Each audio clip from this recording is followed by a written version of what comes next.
I'm not sure I would have stuck with it. Yeah, I think you're probably right on that one. I think if there's any conclusions to be drawn from this, it's that it's never good when an album's hard work.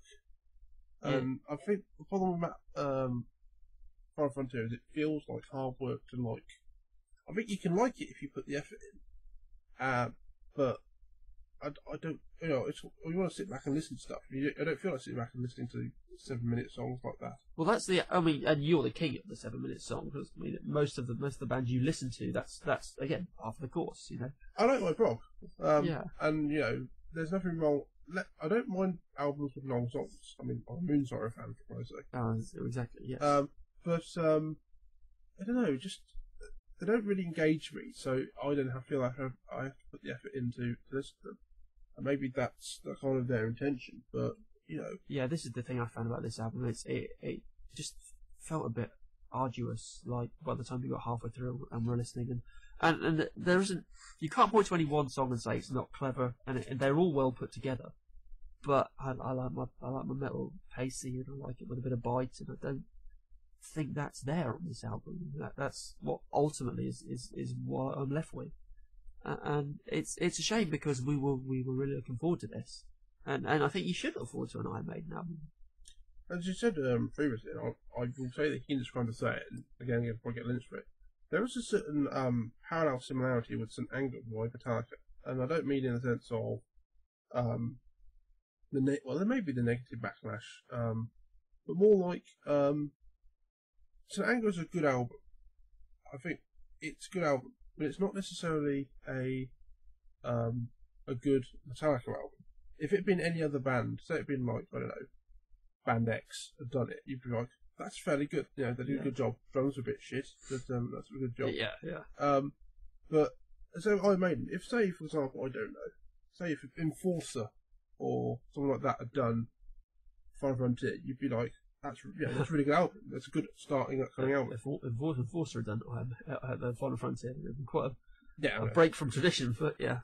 But yeah, wrong end of Maiden's career, that one. Yeah. But my point is that you kind of they're almost in a loose situation, because even if an album is if it's just good, that's a disappointment. And it's like St. Anger was just good, just average, and that's what Final Frontier feels like to me at the moment, is just average, and that makes it kind of very anger-inducing, very disappointing. Well, this is what worries me, because maybe that's where Maiden are at right now. We've talked about a progression and progressing to somewhere, and right at the top we said they're progressing to somewhere. It's whether you like where they're going or not. Is this where Maiden are right now? If they did another album, would it be more of the same? I mean, you could argue that at the moment these albums are slowing down and becoming more, I hate to say classic rocky, but yeah, classic rocky. Whether, if they have another album, it will be like a reaction to that, say, well, we've done a slow one, let's do a fast one, or not, I don't know. But we said that about this one, because there was some real quality on Matter of Life and Death. There really was, and right till the end as well. Some of the last 3 songs are arguably some of the strongest on the album. But there was a notable change of pace from Dance of Death, say. So I don't know. You know, is the natural thing to go slower again, or because we were waiting for the Final Frontier because it was about space, it was about exploration. It's if ever something's going to drive you to be, you know, motivated by your subject, surely it's space, but it didn't quite come off. No, it's a double barrel for me, because I'm interested in space and metal. So yeah, it should have been a perfect album for you, but it's not really come across.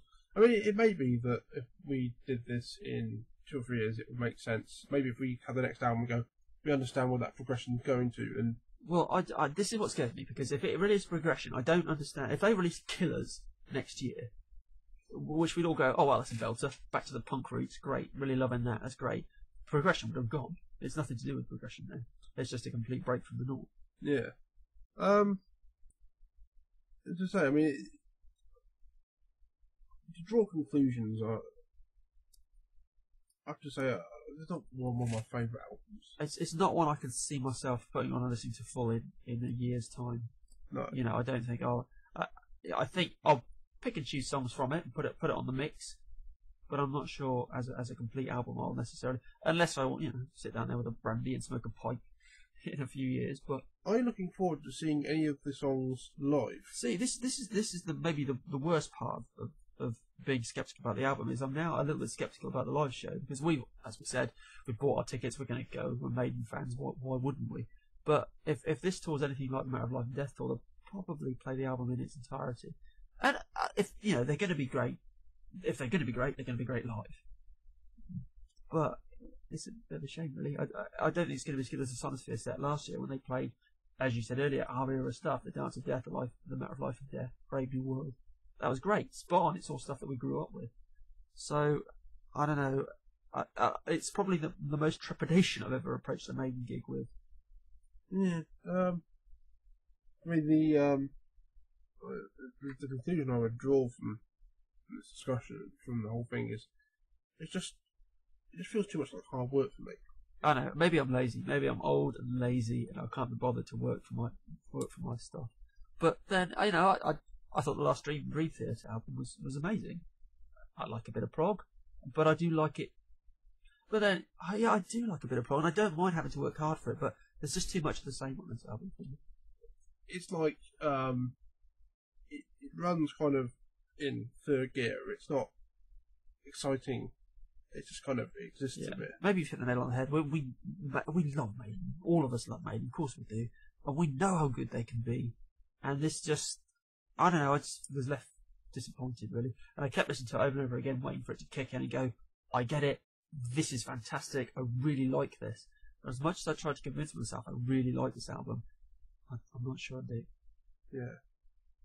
So, yeah, I mean, I think that's probably all we can draw from it for the moment, just to see what happens. But at the moment, we're not liking it. We'll keep listening to it, but yeah, we're a bit underwhelmed at the moment, which is a bit of a shame. Although it has fueled me to go back and listen to Dance of Death and Matter of Life and Death, and the Matter of Life and Death seems that much better album in context now. I've got to go back and listen to Dance of Death. That album is just killer from end to end. Actually, for me, there's my favourite book's a book called Wizard's First Rule by Terry Goodkind. I was reading that book at university at the same time as Dance of Death, and the two are mutually ingrained. Right. So I read the book, I hear the songs, hear the songs, I figure the book. Oh, I love it when that happens. That's great. I mean, it normally happens with. It happens with everybody. The phases of your life, you remember certain songs at certain times.